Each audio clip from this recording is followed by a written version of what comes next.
Good afternoon, and thank you all for being here, particularly those of you who have participated with us in what has been an exciting day. As you all know, in January, during my State of the State address, you heard me say the following, and I quote, "Issue a challenge and make a promise that will result in more winning than Mississippi has ever dared to dream. That challenge and that promise is to make Mississippi a leader in American energy. We have dubbed this mission Mississippi's Power Play."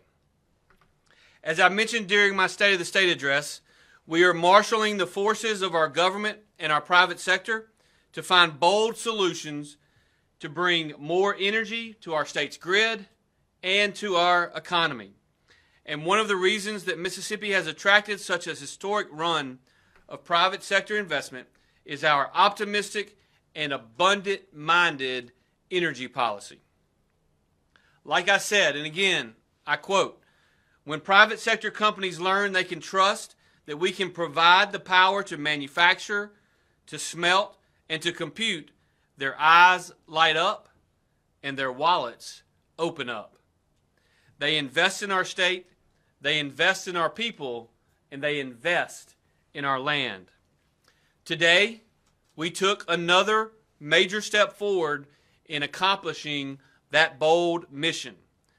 That's because today, I convened energy industry leaders and government partners to devise new strategies that will bolster America's energy independence and solidify Mississippi's energy dominance. Before I get into the substance of today's summit, I want to briefly discuss why Mississippi's energy dominance is so important to our state. I also want to recognize partners here with the Public Service Commission that are here with us today, all three members of our PSC. I appreciate them being at today's press conference, as well as Mike Kopp from the Department of Energy in Washington, D.C., a special assistant to Secretary Wright. Now, first, take a look at what is happening here. We are shattering economic development records. We are attracting billions in new private sector investment, and we are creating thousands of good-paying jobs for our fellow Mississippians. We have delivered these wins primarily on the back of large, energy-intensive projects like massive hyperscale data centers, like smelters, like manufacturing, and particularly advanced manufacturing. And while these projects are changing the course of Mississippi's future for the better, we cannot be satisfied. If we continue our state's economic momentum, we must continue to be bold and we must continue to dream big. As I told the group earlier today, we could probably do none of this and still have tremendous success in the 2 years and 8 months that are left in my tenure. However, the conversations we're having today are going to lay the groundwork for success well beyond my tenure as governor, and it's going to help us continue the momentum for years into the future. But keep in mind where we are today. Mississippi currently ranks 13th in total energy consumption per capita in America, and we consume almost 4 times more energy than we produce. Yet in 2023, Mississippi generated a record amount of electricity. And in that year, we exported about 1/4 of our excess power regionally to other states to benefit. Now, while I'm proud of the big role Mississippi plays in American energy production, I believe, in fact, I know we can do even more. It's clear to win in the future, we have to do more. We have to do even more to provide our businesses with the energy they need to succeed. And we have to do even more to deliver affordable, abundant, American energy to the people of our state. Mississippi's Power Play will help us do exactly that. My goal with this initiative is to tear down red tape, to stimulate investment, and to make Mississippi a model for energy policy and for energy investment. I want to see faster permitting, reduced financial risk, and strategic investment. Make no mistake, everything, and I mean everything, is on the table. And I know with every ounce of my being that Mississippi has what it takes to rise to this challenge. We certainly have a willing partner in the Trump administration, and we're going to work closely with them to make sure that if you want to produce energy, that Mississippi is a damn good place to do it. The goal of today's summit was to better understand the barriers that may hinder the rapid planning and construction of new generation and transmission capacity projects. It was to learn how Mississippi's utilities can take advantage of opportunities to promote innovation in grid management, energy efficiency, and the deployment of next-generation AI-powered solutions, and how sources of energy and their deliveries should be integrated, balanced, and, of course, prioritized in and for the state of Mississippi. Now, the key to Mississippi's power play is effective public-private partnerships. We're launching this massive initiative shoulder to shoulder with the private sector and leveraging our shared expertise to innovate right here at home. Through Mississippi's power play, we have the opportunity to attract billions in new private sector investment. We have the opportunity to collaborate with our education institutions to create curriculum focused on energy technology and energy innovation. We have the opportunity to support startups, and we have the opportunity to engage the community. And we have the opportunity to research and develop advanced energy technology and to collaborate with industry-leading technology companies to implement advanced energy solutions in Mississippi.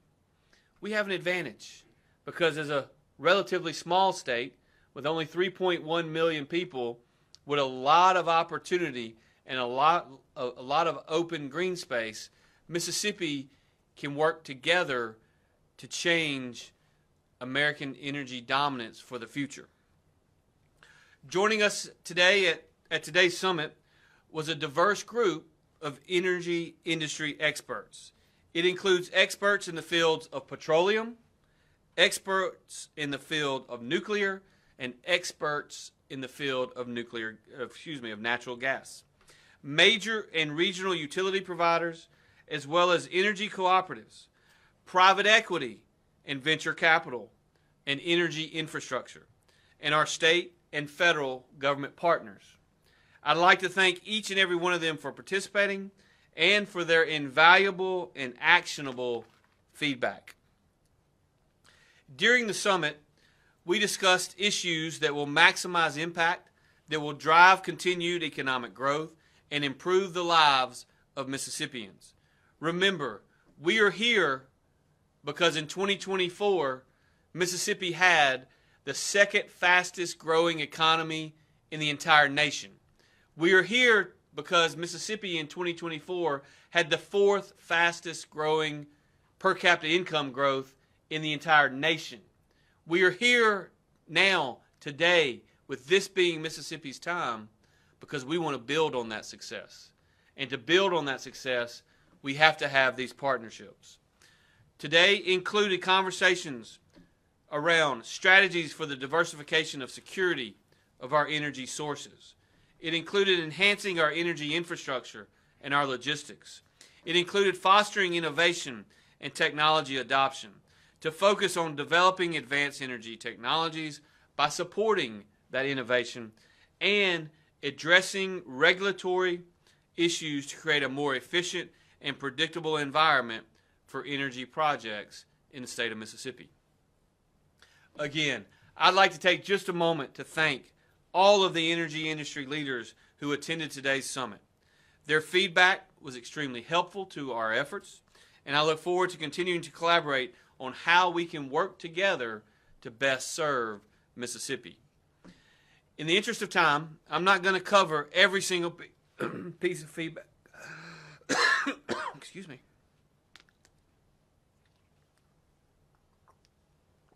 Every single piece of federal feedback that we received. However, I did want to spend a few minutes mentioning some of the more common pieces of feedback. And I'm also going to ask Bill Court to come up and speak just briefly to this as well. We had a lot of extremely important dialogue that's going to help us build our strategy for the future. And for just a second, I'd like Bill to come up and give us a little bit of that. Thank you, Governor. Appreciate your leadership in this important area. While the governor is often fond of talking about the results that we've had in new economic development projects in the state, what a lot of people don't realize is that as of this week, we have over $70 billion in capital investment and over 20,000 jobs and over 150 projects in the Mississippi's pipeline for new opportunities. So we're working through that pipeline now, and all of these companies have significant energy demands. And so this is not just about reporting what's happening in the past, but truly we have an existential risk right now that if we don't get on top of this, we could foreclose some of these great business opportunities that we see coming forward. I'd like to take a few minutes to just go through the notes I had from sitting through the meeting today to talk to you a little bit about some of the specific themes that were discussed in the over 3 hours that we spent together today. The first was sort of an aspirational vision for energy in Mississippi to include small modular nuclear reactors and the technology that that brings to the state. How to de-risk those types of projects and accelerate their development here in the state of Mississippi. And I think you'll find some of that work is actually already going on in places like Yellow Creek Port. We also talked specifically about how do we, with respect to nuclear, how do we protect what we have at Grand Gulf, including making sure that the relicensing of that plant is approved and that we continue to maintain that great carbon-free advantage here in Mississippi.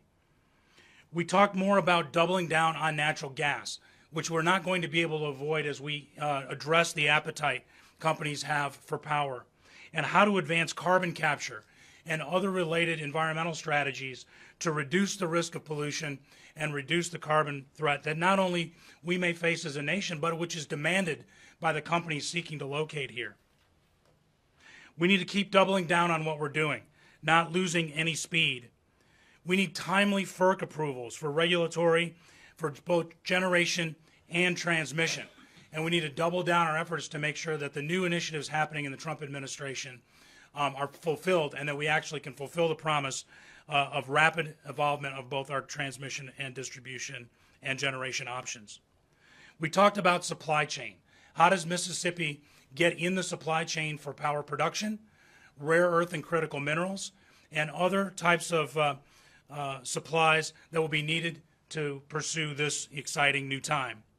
And finally, there was a lot of discussion about the kind of workforce we're going to need in Mississippi to make sure we capitalize on this new energy gold rush that we're facing right now, including the development of more nuclear engineers, more electrical engineers, more craft and trade skills to help build out this infrastructure and to maintain it over time.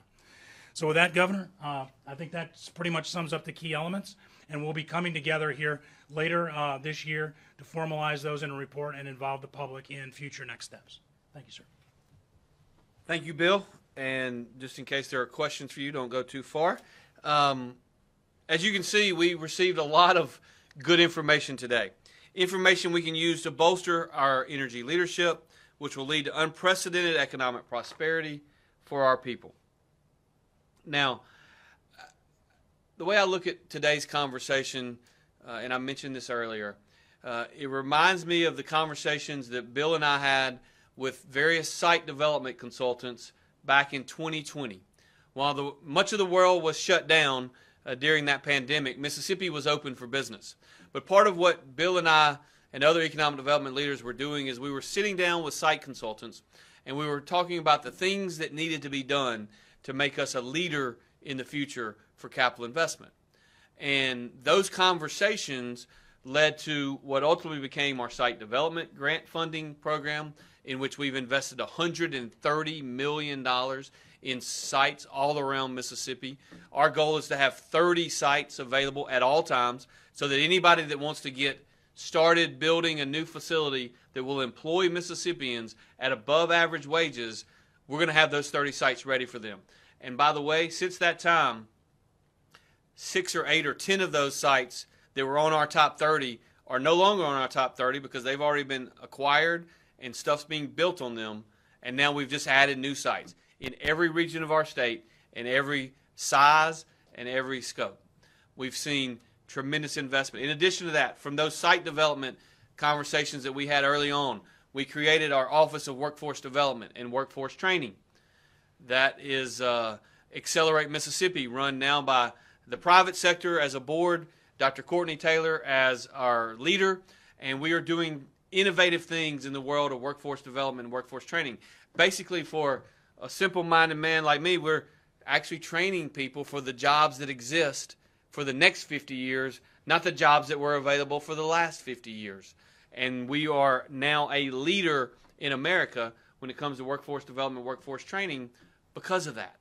And so when I think about the conversations that we had today, it's going to do exactly what those meetings in 2020 did for us in the space of site development, in the space of workforce development, in the terms of becoming a leader in American energy, and building on the successes that we already have, by the way. I mean, I think that's the one theme that we heard, a recurring theme that we heard today, is that doing business in Mississippi is better than doing business in a lot of states. We'll just put it that way, okay? It's better than doing business in a lot of states. And that's the reason when you look at our total GDP in Mississippi, that's the reason you look at it and it's a hockey stick, as Bill likes to refer to it. That's the reason that GDP growth in terms of aggregate billions of dollars has been greater in the last 5 years than it was in the 15 years prior. It's because of where we positioned ourselves, and today is going to help us do that even more. So, with that, I am going to open the floor to questions. I do want to just point out to the press, I'm happy to answer any question you have, but if it's okay, let's maintain conversations, at least initially, on Mississippi's power play, on the energy summit that we just had, and then we'll move on to any other questions that y'all may have after that is done. So with that, questions? Yes, sir. Yeah, just moving forward, and I just kind of want to know what kind of discussions were had around the mixture, diversification of the grid here in Mississippi. How important is it for both a mix of traditional and renewable energy sources? So that's a great question, and let me begin by saying I am a both and, not a either or governor. I believe that we need to understand what the potential customers demand, and we need to make sure that we can provide it. Now, obviously, different types of energy production and energy capacity have cost structures that are very different. They have reliability structures that are very different. But if it's affordable and it's reliable, I'm for it. And quite frankly, if the demand calls for it, and by demand I don't mean the demand from some, with all due respect, some government official that has a political agenda in Washington or somewhere else. I mean, if the demand by end users is there, then I'm for it. And I think most of our utility providers and most of our energy companies and most of our government officials in Mississippi have very similar views on it. If it's affordable and if it's reliable, then we're for it. Courtney Ann. Governor, I was going back to look at stories that we had done in the past. It's been 11 years now since there was a symposium held that specifically focused on carbon capture and enhanced oil recovery. A lot of talk around that time about things like fracking. How important is it now as we look ahead that it is a public-private discussion and an organized discussion around what does this increased production look like? Yeah, so let me say that I think it's incredibly important that those of us that are government officials understand what the demands of the private sector are going to be in the future, first of all. And what I would tell you about the conversation 11 years ago versus the conversation today, both extremely important, extremely timely, but the difference is 11 years ago, we didn't have the kind of demand that we have today. And that's because while we were seeing a transition in our economy 11 years ago, that transition was happening very, very slowly. In the last 3 to 4 years, that transition has become much more rapid. And so even today, if you take an aggregate look at the power that we generate in Mississippi, we still have some additional excesses that we can deploy or that the utility companies can deploy. Well, we also know that the demands from major employers that we have announced just in the last couple of years, whether it's AWS and their large hyperscale data center, whether it's the major battery manufacturing facility in Marshall County, the reality is that the demands on our grid are going to be much greater 5 years from now than they are today, and today they are infinitely larger than they were 5 years ago. And so the timeliness of today is a recognition that we are in a great spot today. I've said before, if we see repatriation onto American shore of more advanced manufacturing, Mississippi is going to be a net winner. I believe that because we have capacity. But today's meeting really isn't about what are we doing to win the next year or two. We're going to win the next year or two. I'm confident of that. If we weren't going to win the next year or two, we wouldn't have over $70 billion in the pipeline of projects. And we're not going to win all of those projects, but we're going to win more than our fair share. The conversation today is about winning in 2030. It's about winning in 2040. And I think it's hard for politicians to think like that because, as you've heard me say from this podium many times, most politicians define the long term based upon when the next election day is. I want to define the long term for what is the best policies today so Mississippi can win 10 years from now, 20 years from now, and 30 years from now. Yes, sir. You mentioned small-scale nuclear reactors as an energy source. I know that's a space in energy technology that's seeing a lot of innovation right now. Can you just talk a bit more about what the conversations look like today, where that's concerned, and what the benefits could be for the state to have that be a larger chunk of the grid? Yeah. So the question surrounding small modular nuclear. Any conversation with small modular nuclear needs to start with this in Mississippi. Mississippi is a nuclear state. Mississippi has a nuclear reactor.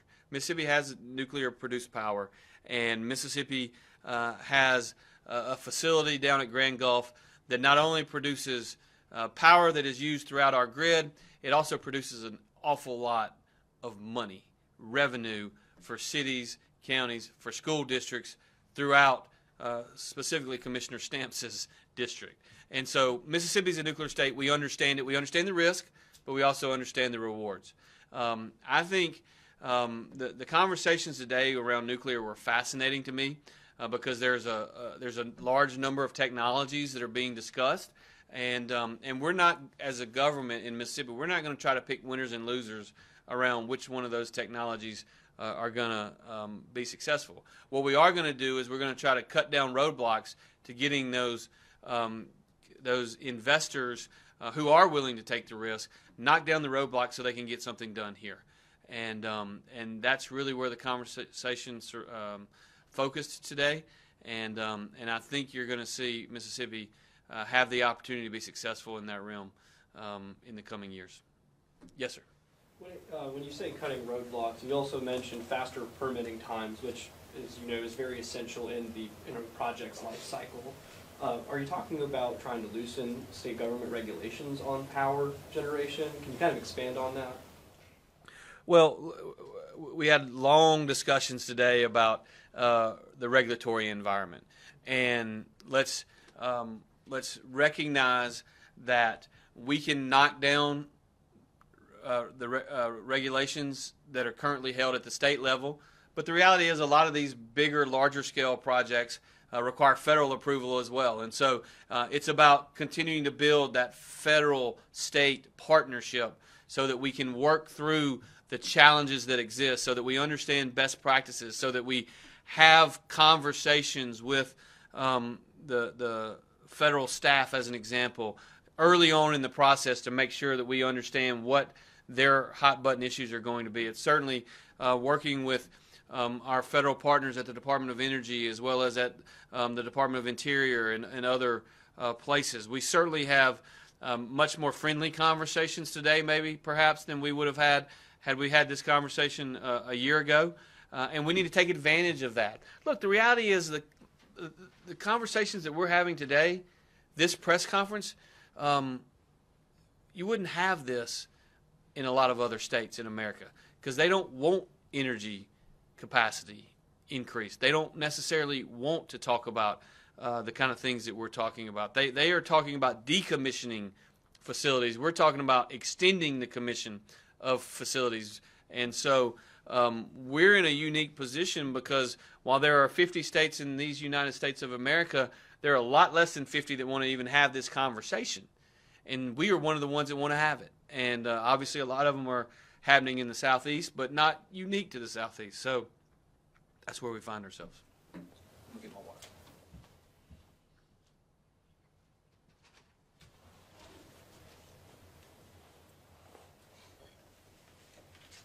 Any other conversation around energy? Mike, you want to say anything?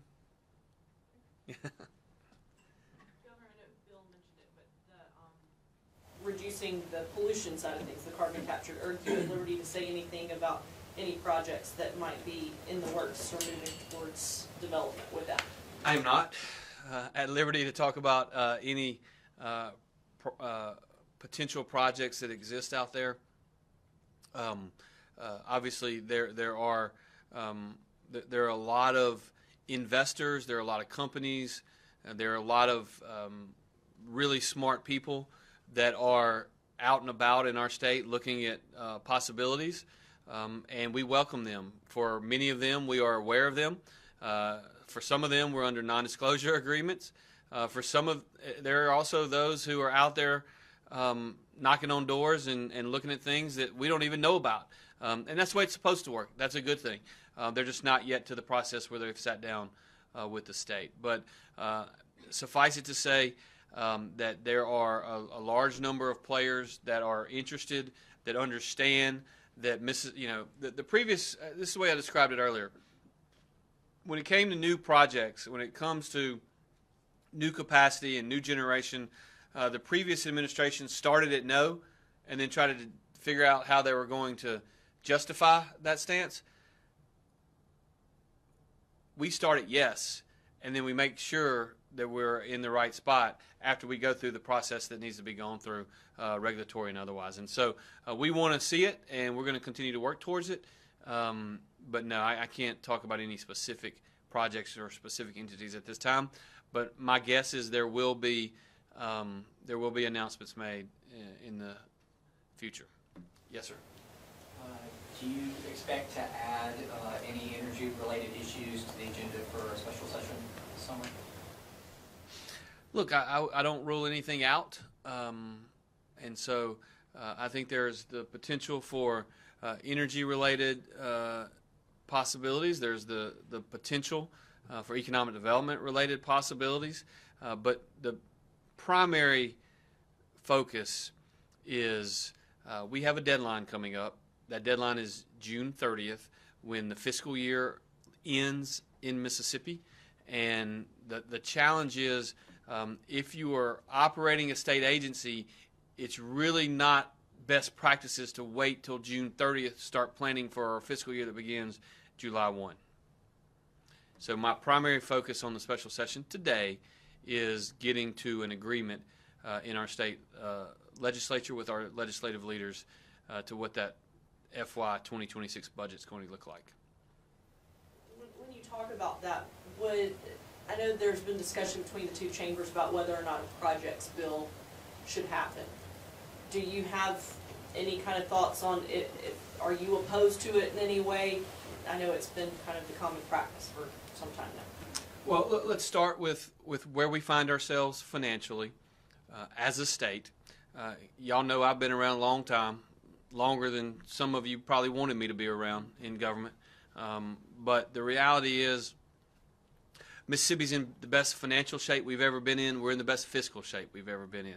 We have a rainy day fund that is full, and we have a capital expense fund that does have resources in it that would allow us to invest. So let's start with that. My concern as we sit here today is that the capital expense conversation has derailed the most important issue. And the most important issue for our legislature is to recognize that there's lots of general bills that go through the legislative process each year, and they're all important to certain people and all of that. But the single most important thing that the legislature is responsible for is appropriating money for our annual operating budget. And my concern as we stand here today, and it is not a secret, I met with the legislative leadership about 3 weeks ago, and I strongly encouraged them to have an agreement on the operating budget by the end of April. That didn't happen. And that's disappointing to me. And so, again, the conversation around what projects are going to get funded is not fully appreciating what their number one responsibility is, which is funding an annual operating budget. It is very important, for example, that the Mississippi Development Authority knows what their budget's going to be in FY26. It's very important to me, and I made this perfectly clear to the legislative leadership, that while MDA has taken significant reductions in staffing pins, reductions in overall budget, while other budgets have risen exponentially, it is important for everyone to understand that that has to stop. That while we're certainly willing to take our fair share of any budget cuts that occur, when other agencies are getting 30 and 40 and 50% increases and we're ignoring MDA, that's a problem. Same is true at MDEQ, because the reality is both of them have significantly more work today because of the work that all of us, the legislature and me, have done over a number of years to set us up for success. And so I am disappointed that there's not an agreement by our legislative leaders. I had hoped that it would come by yesterday, but again, that has not occurred, and so we've got to figure out what the next steps are.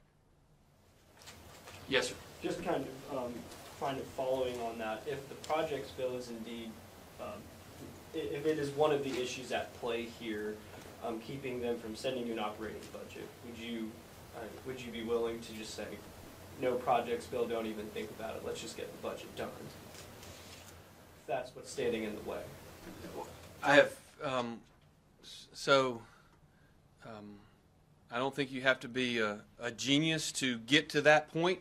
That is obviously the next deduction, and I've made that perfectly clear in my conversations with both chambers, that while I understand that is an important piece to the membership, the responsibility of appropriating operating dollars to the nearly 100, maybe it's 110 budgets, has to be the priority. And just so everybody knows, that piece, while there may not be 100% agreement, I would submit to you there's 95 to 99% agreement on what that's going to look like. And so that's going to have to be the priority as we go forward. We can have conversations, we can have discussions, we can have debate on any expenditures of the capital expense fund, but the annual operating budget will not be used as leverage going forward by anyone, because it can't be, because it is the legislature's responsibility to fund the budget, and they need to do it. Last question. If they, have you given them tried to give them a new timeline to get you a proposal, and if they don't meet that time, if they don't meet that deadline again, will you just call the special session anyway, if they don't come to an agreement? Well, we're working through those issues. I've had what I would describe as productive conversations with leadership at various levels in both chambers over the last 24 hours. Again, I think that just to be perfectly honest, there is a give and a take. There's a push and a pull. Without an agreement, then if I call a special session and the legislature doesn't have an agreement, they're going to come to Jackson and sit and stare at each other for a few days, and they're going to try to pay themselves to do it. And so, maybe the way in which to break this gridlock is to initially pass a bill on the first day of the special session that nobody's going to get paid until the day that a budget actually gets done. Okay? The reality is that the taxpayers of Mississippi are obligated, in my view, to pay the legislature for 90 days in year 2, year 3, and year 4, and 120 days in year 1 of a term. And so I think that there are certainly budget constraints, but this notion that I think it's a good expenditure for the taxpayers to spend $100,000 a day for the two chambers to come to Jackson and stare at each other, well, that's just not a very good idea. I've been through this before. It's been a long time since the legislature didn't get a budget. I will just tell you, I was lieutenant governor for 8 years. We managed to get a budget on time every single year. And we had a lot of disagreements, by the way, but we managed to get a budget because, again, that is the responsibility of the legislature to do that. But it was 2009, I remember vividly, when there was a major disagreement between the then Democrat-led House and the then Republican-led Senate that led to literally a standstill all the way up until June 30th. And so a lot of us did a lot of research and tried to figure out what could be run and what could not be run. I'll just remind you that it is universally agreed that anything that is in the Constitution, the governor can run without a budget. Now, once you get beyond those agencies that are constitutional in nature, there's some debate as to what authority the governor has. But I'm going to tell you this, I'm not going to let agencies that are incredibly important to the future of Mississippi not spend money on July 1 just because there's a political infighting at the legislature. So we've got to figure out and navigate what that looks like. But again, I want to reiterate, I have had productive conversations with various leaders in both the House and the Senate in the last 24 hours, and I'm sure I will continue after this press conference to have more. But I do think the people expect the annual operating budget to be funded. If there is a disagreement on other items, they need to set those items aside and be willing to fund the annual operating budget. Yes, ma'am. President Trump hasn't yet approved your FEMA request for Tylertown. Are you worried that he'll do the same thing that he did to Arkansas and deny your request? And if so, do we have enough resources here to support our own disaster mitigation? Obviously, I've been asked that a lot over the last number of days. I will remind everyone that my beautiful wife and our First Lady grew up in Tylertown, Mississippi. Her dad still lives there. I've toured the damage of that tornado, which was devastating, several times.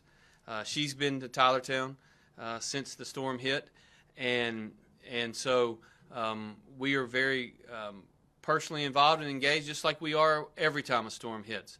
I will tell you that in talking to Mac, our MEMA director, it is not unusual for these things to take a little bit more time. When it's not a storm, say, of the magnitude of, say, a Hurricane Katrina, where there was $100 billion in damage. These storms take on major damage in smaller, confined areas. But the one thing Mississippi understands is we know how to verify what the losses are. We know that the Stafford Act governs federal law, which governs emergencies and natural disasters, and we believe that we've met the threshold. You go back and look over similarly sized storms over the last, call it 10 years, and it is not unusual for it to take 30 to 45 days for the federal government to approve a disaster declaration. We are in regular communication, I'll just put it that way, we're in regular communication with the White House, and I'm hopeful that our declaration gets approved soon. We certainly believe that we meet the thresholds that is required under the Stafford Act, and we're hopeful that the President approves it soon.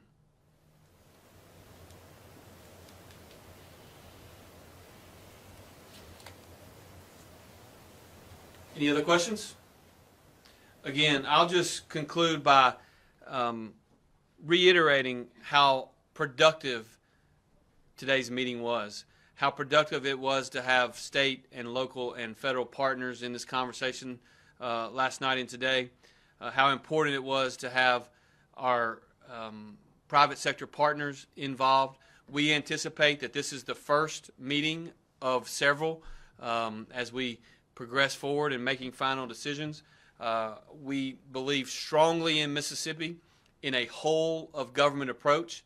When we do economic development, we bring in and have conversations with our public service commissioners, with the Mississippi Development Authority, with the Mississippi Department of Environmental Quality, and we try to have a point of contact for every single project so that we can get things done. You know, we are charged with knocking down roadblocks for economic development that provides good paying jobs for our people. We see it as a priority, and we're going to keep working with everyone to make sure that Mississippi keeps winning so that we can keep our GDP growth rate in the top 2 in America, so we can keep our per capita income growth rate in the top 5 in America, because that's what our people deserve. So again, thanks to everyone for being here. Thanks to all our partners that participated today.